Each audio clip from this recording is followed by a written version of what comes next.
إن الحمد لله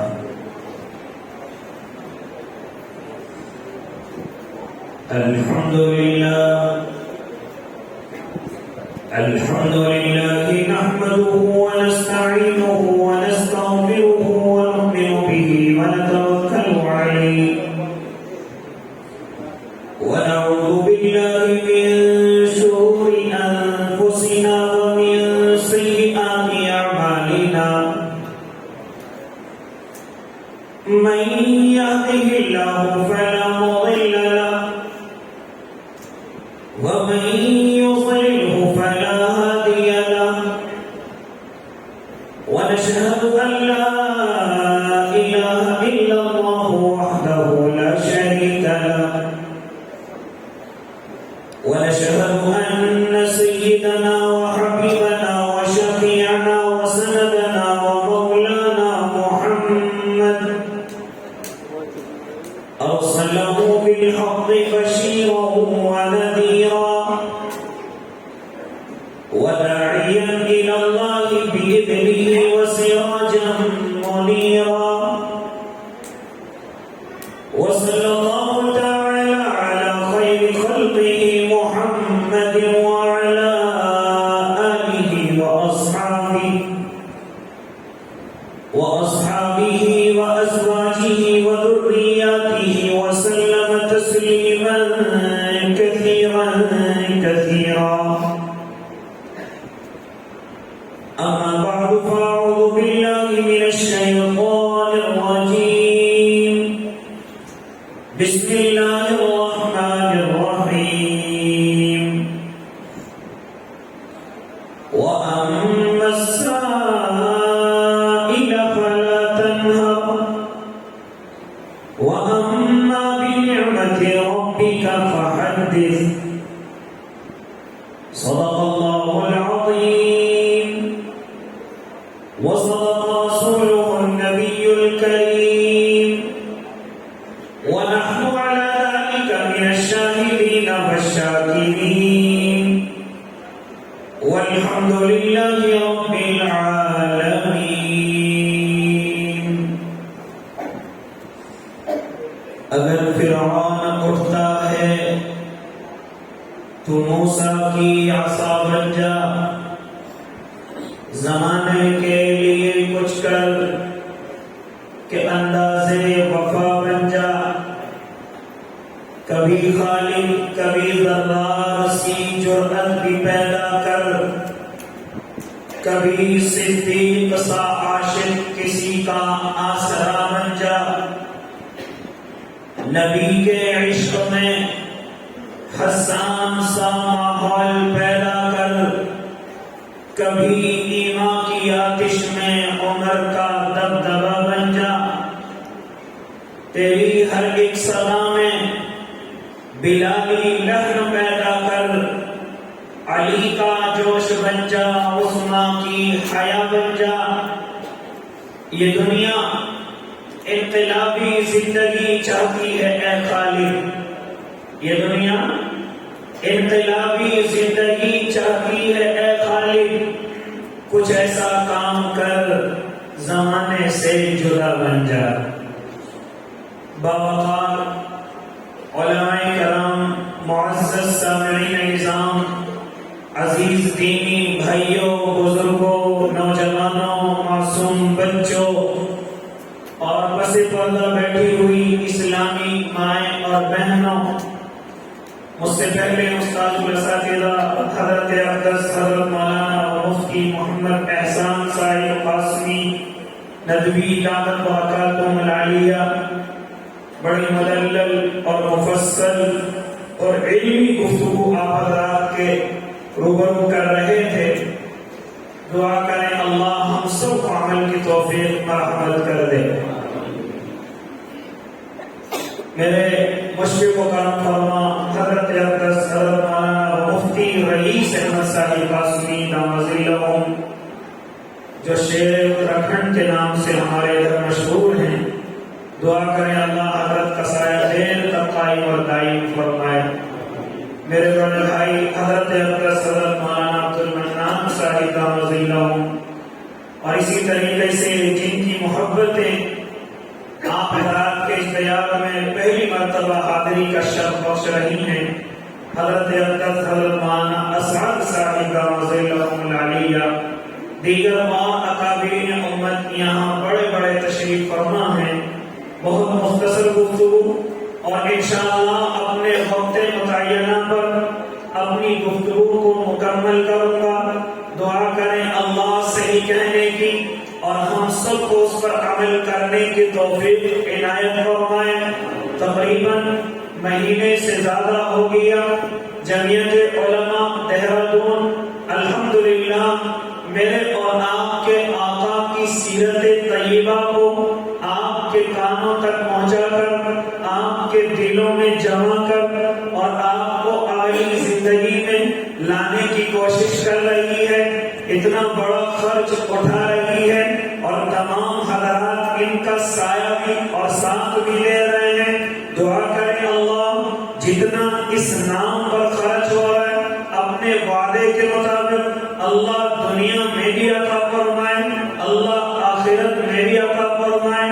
اور اللہ کے نیک بندو، ابھی آپ حضور والا سے علمی کمالات آقا کے اور اسی طریقے سے میرے آقا کے اخلاق علماء سے، اسی طرح استاد الاساتذہ سے آپ ابھی گوشے گزار کر رہے تھے اور روبرو تھے، محب گفتگو تھے۔ میں حضور والا کی گفتگو کو، کیونکہ ہم تمام کے تمام علماء دیوبند ہیں، ہمارے بڑے جو ہمیں سکھاتے ہیں ہم اسی کو لے کر کے آگے بڑھتے ہیں۔ ہماری عادت عامہ یہ نہیں کہ ہم اپنی طرف سے یا اپنی رائے کا استعمال کریں، یقیناً پھر ہمیں گمراہی کا راستہ دیکھنا پڑتا ہے۔ اس لیے علماء دیوبند کا یہ کردار رہا کہ وہ صرف اپنے بڑوں کی بات کرتے ہیں، اپنے استادوں کی بات کو دہراتے ہیں یا اس کی طرح سی وضاحت کرتے ہیں۔ اور اللہ کے نیک بندو، مجھ سے پہلے بڑے بڑے علماء کی گفتگو آپ حضرات نے سنی، وہ علمی کمالات بتا کر کے گئے، عملی کمالات بتا کر کے گئے، اونچے اخلاق بتا کر کے گئے، پھر علماء کا ان میں منتقل ہونا یہ بھی بتلا کر کے چلے گئے۔ اور اللہ کے نیک بندو، مجھے تو صرف محبوب کی ایک صفت پر گفتگو کرنی ہے۔ علماء میرے خطبے سے سمجھ گئے وہ علمی گفتگو نہیں ہے، بلکہ ایسے ہی میں آپ کے درمیان میں بیٹھ گیا اور اپنا سبق سنانا شروع کیا۔ وہ اللہ کے نیک بندو، جہاں میرے اور آپ کے آقا کی بڑی بڑی عادتیں ہیں کہ دنیا آج ان کی مثال پیش کرنے سے عاجز و قاصر ہے، اسی طریقے سے میرے اور آپ کے آقا کی ایک اور عادت عامہ ہے۔ ذرا سنیے اپنے علماء سے کیا فرماتے ہیں میرے اور آپ کے علماء کہ اس زمین پر میرے آقا جس طرح ہر اعمال میں سب سے آگے، اسی طریقے سے میرے آقا سخاوت کے مقام میں بھی سب سے آگے، خرچ کرنے کے مقام میں بھی سب سے آگے۔ حالانکہ آپ نے بڑا خرچ کیا، ارے کیوں نہ خرچ کرو؟ اللہ کے نبی کے جو دیوانے ٹھہرے، نبی کے جو عاشق ٹھہرے، نبی کی سیرت پر عمل کرنے والے جو ٹھہرے، ارے کیوں نہ خرچ کرو؟ کیونکہ میں اور آپ جس آقا کو مانتے ہیں، میں اور آپ جس آقا کو فالو کرتے ہیں، وہ اس زمین پر سب سے بڑا سخی ہے، وہ اس زمین پر سب سے زیادہ خرچ کرنے والا ہے۔ یہاں تک کہ علماء فرماتے ہیں ارے تم ہاتھی تائی کی مثال پیش کرتے ہو، کوئی میرے آقا کے سامنے آقا سے زیادہ خرچ کرنے والا نہ اس زمین پر گزرا ہے نہ اس زمین پر آئے گا۔ اے اللہ کے نیک بندو، کیوں نہ خرچ کیا جائے، کیوں نہ سخاوت کو عام کیا جائے؟ کیونکہ اس دین کو، اسلام کو سب سے بڑا ہتھیار اگر اس دین کو پھیلانے کا ہے تو وہ صرف اور صرف سخاوت ہے، وہ صرف اور صرف غریبوں کمزوروں کا خیال کرنا ہے۔ ذرا میرے اور آپ کے آقا کی زندگی کو دیکھو، کس طریقے سے آقا نے غریبوں کا خیال کیا، کمزوروں کا خیال کیا، اور فرماتے تھے کہ جہاں دین کو پھیلانے میں بڑی بڑی چیزوں کی ضرورت ہے، آپ سب سے زیادہ اپنے دامنوں میں اور اپنے ہاتھوں میں سخاوت کو مضبوط رکھنا، سخاوت کو عام کرنا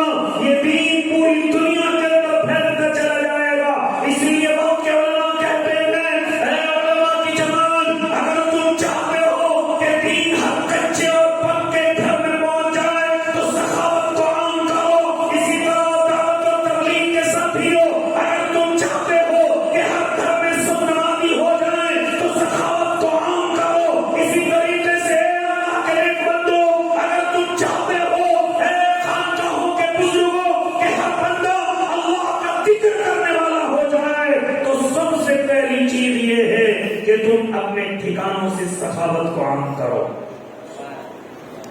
یہ میں نے اور آپ نے کس سے سیکھا ہے؟ میرا اور آپ کے آقا محمد عربی کوئی اس زمین پر نہیں ان کے جیسا سخی.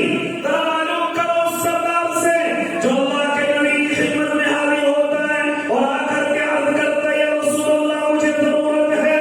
کیا فرماتے تھے میرے اور آپ کے آقا؟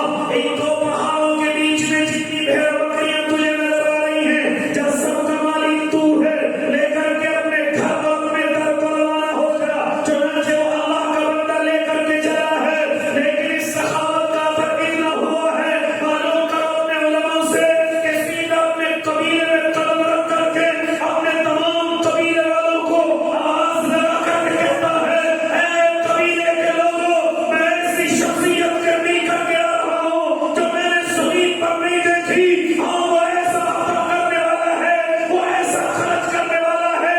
ہاں قبیلے میں ذرا دیر میں قدم رکھوں گا، پہلے مجھے آواز قبیلے سے آ جانی چاہیے. اشہد ان لا الہ الا اللہ و اشہد ان محمد رسول اللہ. تمہارا سردار ایمان لا چکا ہے.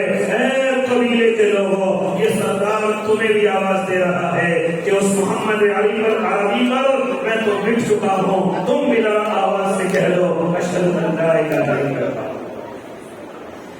اے اللہ کے نیک بندو، یہ میرے اور آپ کے آقا کی زندگی کہاں تک گفتگو کروں یہ رات نہ کافی ہو جائے، کہاں تک گفتگو کروں یہ وقت کم ہو جائے. اے اللہ کے نیک بندو، ذرا معلوم کرو حضرت عائشہ صدیقہ رضی اللہ تعالیٰ عنہا سے ذرا معلوم کرو میرے آقا کی سخاوت کا حال کیا ہے. حالانکہ اخلاق بھی حضرت عائشہ ہی بتاتی ہیں، اسی طرح حضرت صدیقہ میرے آقا کی سخاوت کا عالم بتلاتی ہے کہ ہاں کبھی کبھی میرے آقا جانور کو ذبح کرتے ہیں اور ایک چٹائی پر بچھا کرتے دروازے کے باہر کھڑے ہو جاتے ہیں اور دروازے کے اندر سے مجھے کہتے ہیں، اے عائشہ ذرا مجھے گوشت کے ٹکڑے پکاتی رہو، ذرا مجھے گوشت کے ٹکڑے دیتی رہو.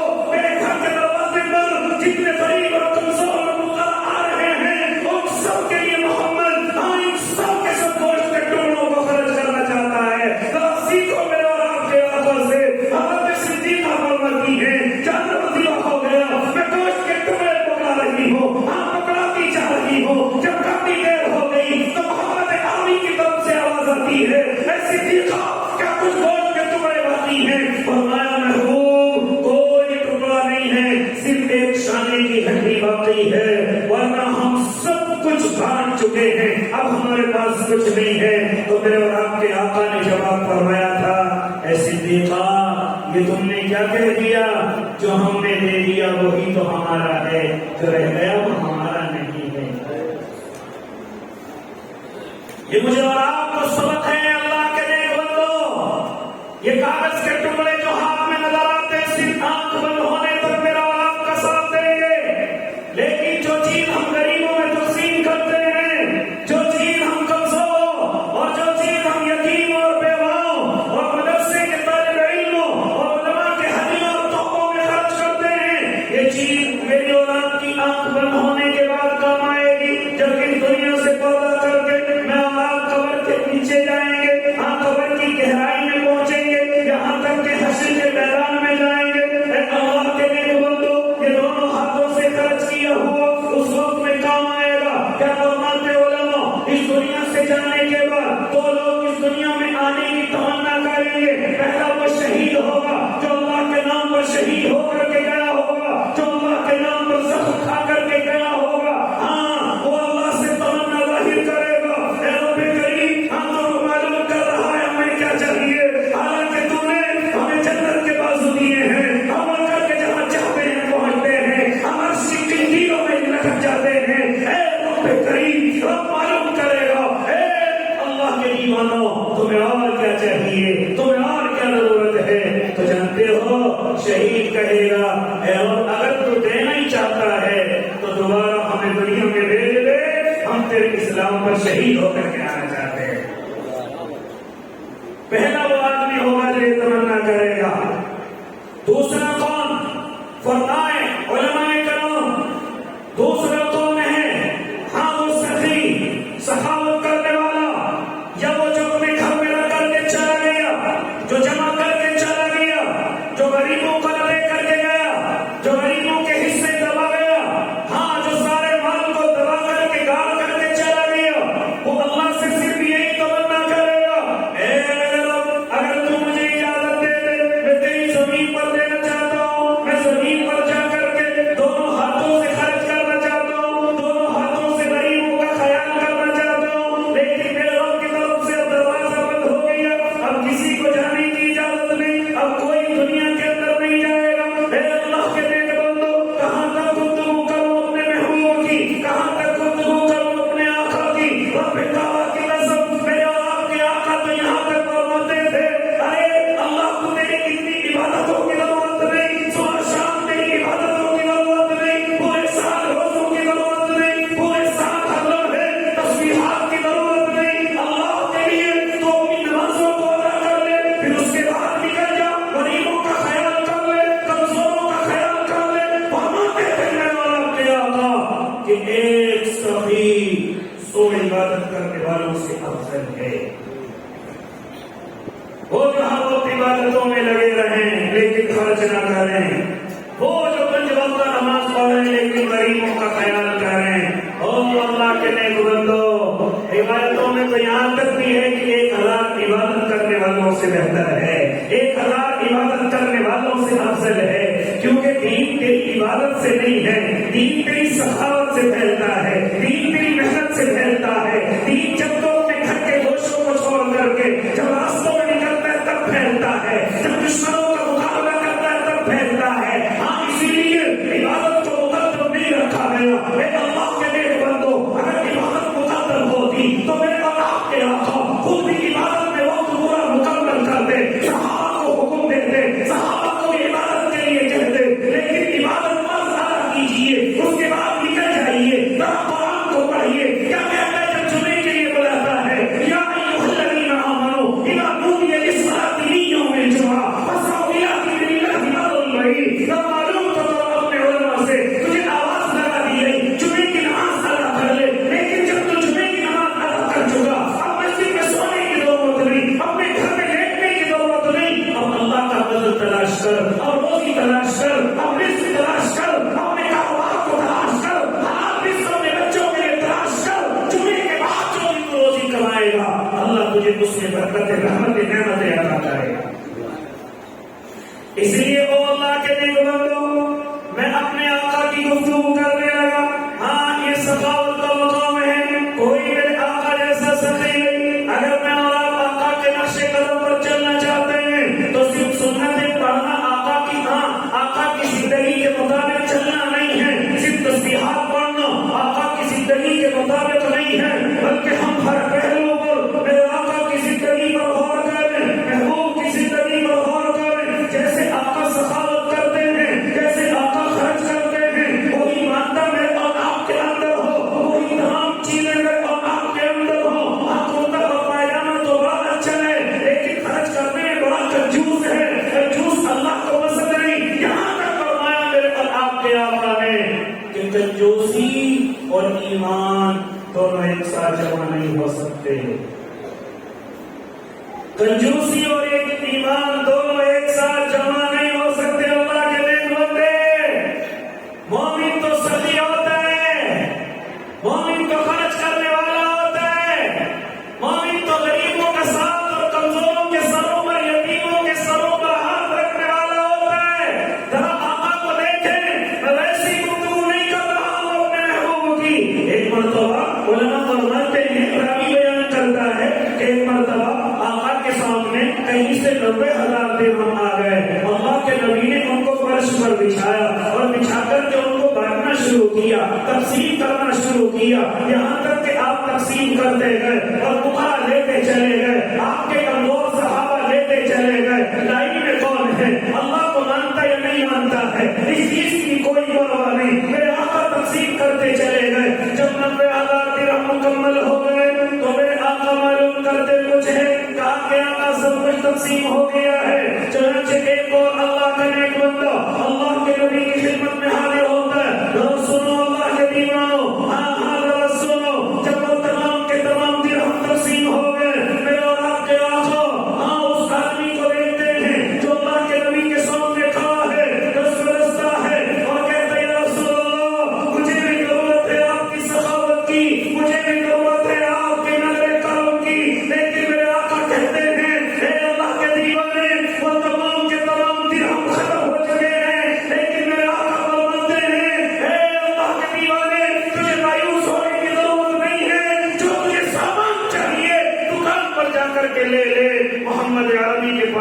سے آئیے قرض ادا کر دے گا.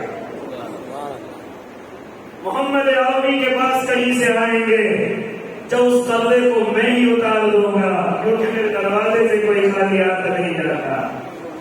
میرے دروازے سے کوئی اپنے ہاتھوں کو خالی لے کر کے نہیں جاتا.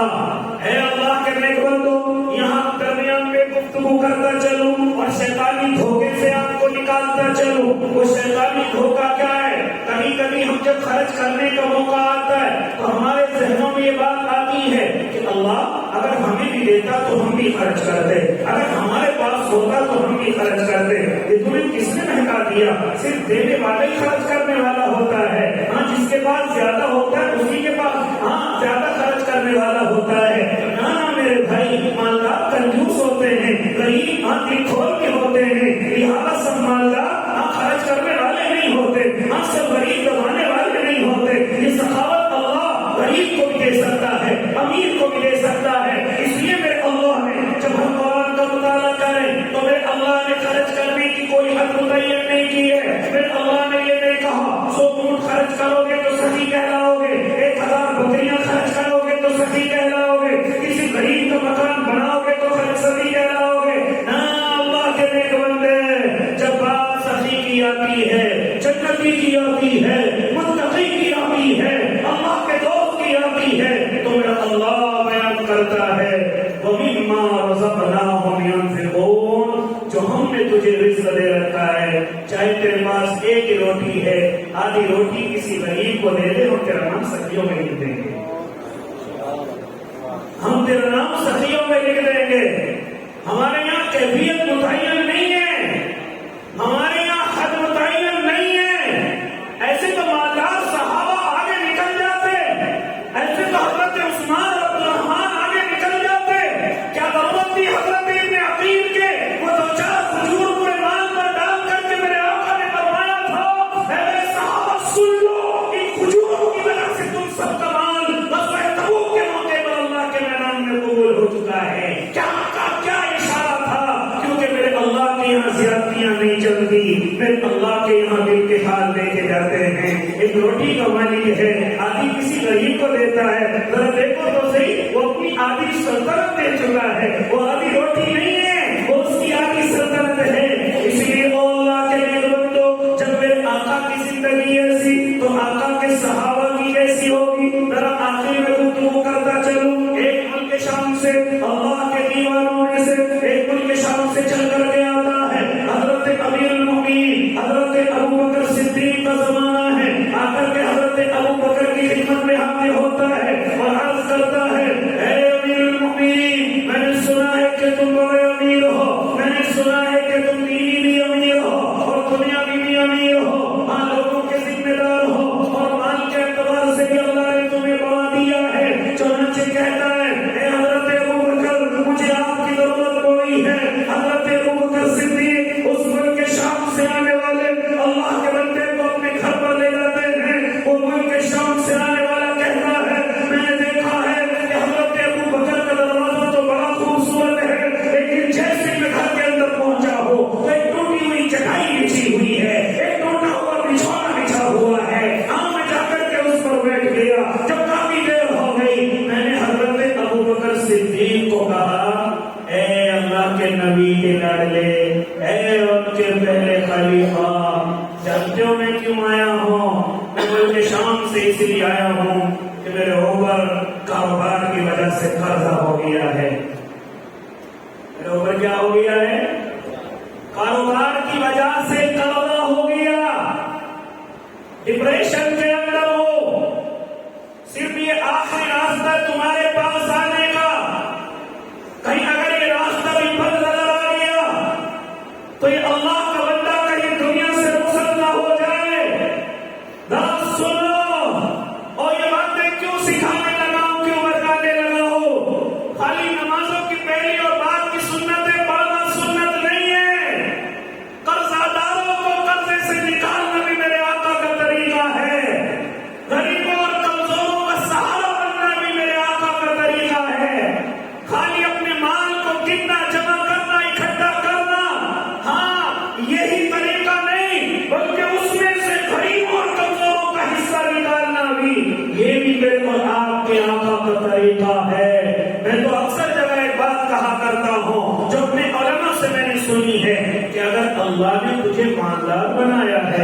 جانتا ہے اللہ نے تجھے بڑا ذمہ دار بنایا ہے، غریبوں کا بھی ذمہ دار تو، یتیموں کا بھی ذمہ دار تو، مسکینوں کا بھی ذمہ دار تو، بے سہاراؤں کا بھی ذمہ دار تو، بے قصور جو جیلوں میں ان کا بھی ذمہ دار تو، اپنے پڑوسیوں اور رشتے داروں کا بھی ذمہ دار تو، اس طریقے سے ماں باپ اور بیوی بچوں کا ذمہ دار تو، اس طریقے سے ہر کسی غریب کا جہاں تک تیری طاقت ہے وہاں تک کا بھی ذمہ دار تو۔ میں اکثر گفتگو کرتا ہوں اللہ نے تجھے ایماندار بنایا ہے، اللہ نے تجھے ذمہ دار بنایا ہے، اگر اس ذمہ داری کو صحیح سے نبھائے گا تو اللہ کی ذمہ داری کو بڑھا دے گا، اور اگر تو نے کنجوسی اختیار کی تو اللہ یہ ذمہ داری چھین کر کے کسی اور کو بھی دے سکتا ہے، اور میرا اللہ ایسا کرتا ہے۔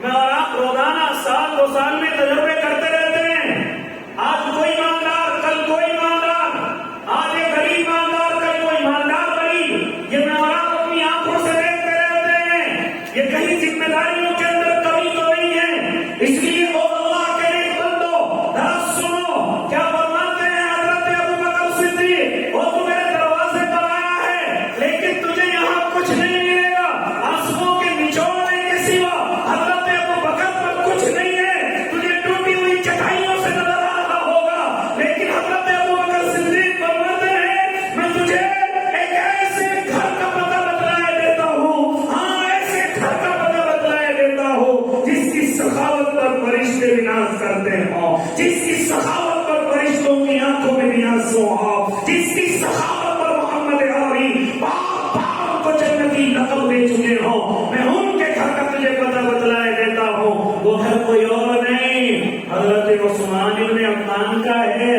حضرت عثمان ابن عفان کا دروازہ ہے، وہ ملک شام سے آنے والا حضرت ابوبکر سے کہتا ہے امیر المؤمنین میرا قرضہ بہت ہے، 3000 درہم قرضے پہ ڈوبا ہوا ہوں، اے امیر المؤمنین حضرت عثمان کہاں میرا خیال رکھ پائیں گے؟ حضرت عثمان کے تعلق سے حضرت ابوبکر صدیق فرماتے ہیں اے ملک شام سے آنے والے، جہاں تیری سوچ ختم ہوگی وہاں سے عثمان کی سخاوت شروع ہوگی، جہاں پر تیری سوچ ختم ہوگی وہاں اللہ کے نبی کے داماد اللہ کے لاڈلے کی سخاوت شروع ہوگی۔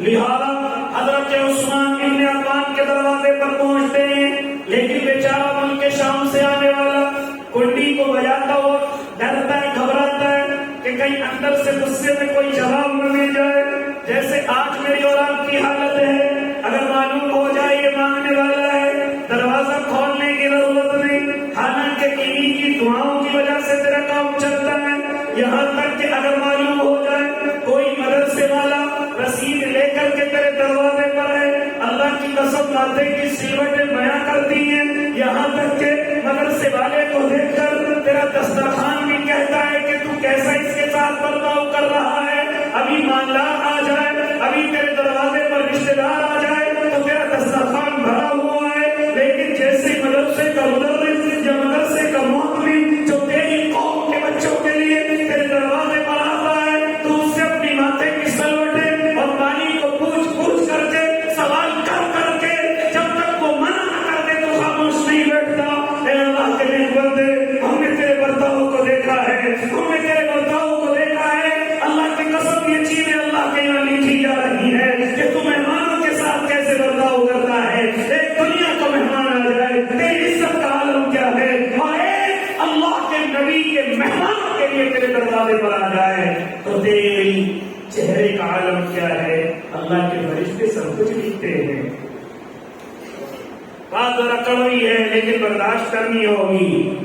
اے اللہ کے نیک بندے، میں بہت مختصر کیونکہ وقت مکمل ہوئے جا رہا ہے، اے اللہ کے نیک بندے، وہ کہتے ہیں میں نے کنڈی نہیں کھٹکھٹائی، میں نے دروازہ نہیں کھٹکھٹایا، اندر سے حضرت عثمان کی آواز آ رہی، میں اپنے کانوں سے سن رہا ہوں، حضرت عثمان اپنے بچوں کو ڈانٹ رہے ہیں اور اپنے بچوں کو ڈانٹ کر کے کہہ رہے ہیں اے بچوں تمہیں شرم نہیں آ رہی، تم دودھ میں شہد ملا کر کے پی رہے ہو، تمہیں شرم نہیں آتی کہ اس کمائی کو ایسی اڑا دو گے، کہ اس کمائی کو ایسی برباد کرو گے، یہ ملک شام سے آنے والا قرضے میں ڈوبا ہوا فوراً ٹھٹک گیا، سہم گیا کہ عثمان اپنے بچوں کو دودھ میں شہد ملانے پر ڈانٹ رہے ہیں، میرے لیے کیا کریں گے، میرے لیے کہاں خرچ کریں گے. گھبرا گئے لیکن پھر بھی آخری امید ظاہر کی. کنڈی کھٹکھٹائی. حضرت عثمان بن عفان دروازے سے باہر نکل کر کے آئے. دروازے سے نکل کر کے آئے. دروازہ کھولا. ارے کوئی ساحل ہے. ہاں ارے کوئی ساحل ہے. بڑا انڈا ہے. بڑا انڈا حال ہے. ہاں بڑے سبب سے تھکا ہوا لگتا ہے. چنانچہ حضرت عثمان معلوم نہیں کرتے تیرے آنے کی وجہ کیا ہے. تو کون ہے؟ تیرا باپ کون ہے؟ تیرا خاندان کیا ہے؟ تیری ضرورت کیا ہے؟ معلوم کرنے کی ضرورت نہیں. سب سے پہلے اس سے مسافر کرتے ہیں. معاملہ کرتے ہیں. اپنے گھر کے اندر لے کر کے جاتے ہیں. اور اپنے بچے کو کہتے ہیں تو دودھ لے کر کے آؤ. شہد بھی لے کر کے آؤ. چنانچہ دودھ کا پیالہ رکھتے ہیں. اس میں شہد گھیرتے ہیں. چنانچہ ملک شام سے آنے والا وہاں پہ تعجب ہے کہ ابھی تو اپنے بچے کو دودھ میں شہد ملانے کی وجہ سے ڈانٹ رہے تھے اور ابھی ایک مسافر کو ایک سائل کو دودھ میں شہد ملا کر کے دے رہے ہیں جس کے نہ گھر کا پتہ جانتے نہ خاندان کا نہ جس کی ضرورت جانتے نہ آنے کی وجہ جانتے ہیں. آخر یہ کیا ہے؟ چنانچہ کہتے میں نے دودھ کو پیا. پی کر کے میں نے کہا اے اللہ کے نیک بندے میں قرضے میں ڈوبا ہوا ہوں. حضرت عثمان فرماتے ہیں بتلانے کی ضرورت نہیں ہے. اپنے خادم کو اشارہ کرتے ہیں. کہتے ہیں لوگ اونٹ لے کر کے آؤ. ملک شام سے آنے والا کہتا ہے ہاں ہاں میں نے اپنی آنکھوں سے دیکھا کہ اونٹ پر بڑے کپڑے لگے ہوئے ہیں. بڑی چیزیں کھانے کی لگی ہوئی ہیں. لہذا وہ کہتا ہے وہ سب کی سب چیزیں لگی ہوئی ہیں. حضرت عثمان ابن عفان فرماتے ہیں اے اللہ کے نیک بندے یہ جو اونٹ پر جتنا بھی سامان لگا ہوا ہے یہ سب کا سب کھیلا ہے. وہ تعجب سے دیکھتا ہے. حضرت عثمان فرماتے گھبرانے کی ضرورت نہیں. اے اللہ کے بندے میں نے 6,000 درہم بھی اسی میں رکھ دیے ہیں. تجھے گھبرانے کی ضرورت نہیں. تیرے 6,000 درہم بھی اسی میں رکھے ہوئے ہیں. کہ اللہ کے دیوانے مجھے 6 کی نہیں مجھے صرف 3,000 کی ضرورت ہے. کہا کہ وہ تو قرضے میں دے دے گا. اپنے گھر کو کیسے چلائے گا؟ اپنی بیوی اور بچوں کو کیسے سنبھالے گا؟ لہٰذا 3,000 تیرے قرضے کے ہیں. 3,000 تیرے ہدیے کے ہیں. اور یہ تمام کپڑے تیرے ہیں. وہ اللہ کا بندہ کہتا ہے اس اونٹ کو میں کیسے واپس کروں گا؟ کہا عثمان جو دیتا واپس نہیں دیتا. اس اونٹ کو بھی اپنے ساتھ ہی لے جائیں. یہ اونٹ سامان کے تمہارا ہے. اور زور زور سے دعا دے رہے تھے اللہ حضرت ابو بکر کو جزائے خیر دے جس نے اس مسافر کو میرے گھر کا دروازہ بتایا ہے. جس نے اس مسافر کو میرے گھر کے دروازے تک پہنچایا ہے. آخر میں مسافر معلوم کرتا ہے اے عثمان بات سمجھ نہیں آئی. اپنے بچوں کو ڈانٹ رہے تھے کہ دودھ میں شہد کیوں ملا رہے ہو؟ میرے لیے شہد کا دودھ لے کر کے آئے ہو. حضرت عثمان فرماتے ہیں جو کچھ مجھے اللہ نے دیا ہے یہ عیاشیوں کے لیے نہیں ہے. جو کچھ مجھے اللہ نے دیا ہے یہ اپنے بچوں کے لیے عیش و عشرت کے لیے نہیں ہے.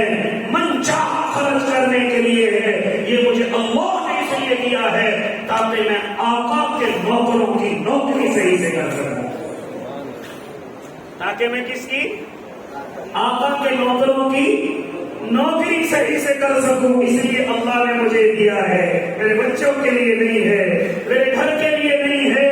اے اللہ کے نیک بندو اس سیرت کے پیغام سے میں آپ کو یہی سبق اس مختصر سے وقت میں دینے چلا جہاں آپ بڑی ارادے کریں گے کہ ہم یہ بھی عمل کریں گے. ہم یہ بھی اپنی زندگی کے اندر لے کر کے آئیں گے. اللہ کی قسم آج سے ارادے کرو کہ ہم سخاوت کو عام کریں گے. ہم غریبوں پر خرچ کریں گے. ہم کمزوروں پر خرچ کریں گے. ہم اللہ کے بندوں کی ذمہ داری کو نبھائیں گے. ہم کمزوروں کی ذمہ داری کو نبھائیں گے. اگر یہ چیز زندگی کے اندر آ گئی تو کبھی انشاءاللہ آپ کمزوری کی طرف نہیں جائیں گے. آپ غریب کی طرف نہیں جائیں گے. اس لیے ارادے کرو گے انشاءاللہ ہم سخاوت کو عام کریں گے. انشاءاللہ کریں گے انشاءاللہ. اللہ ہم سب کو عمل کی توفیق دے.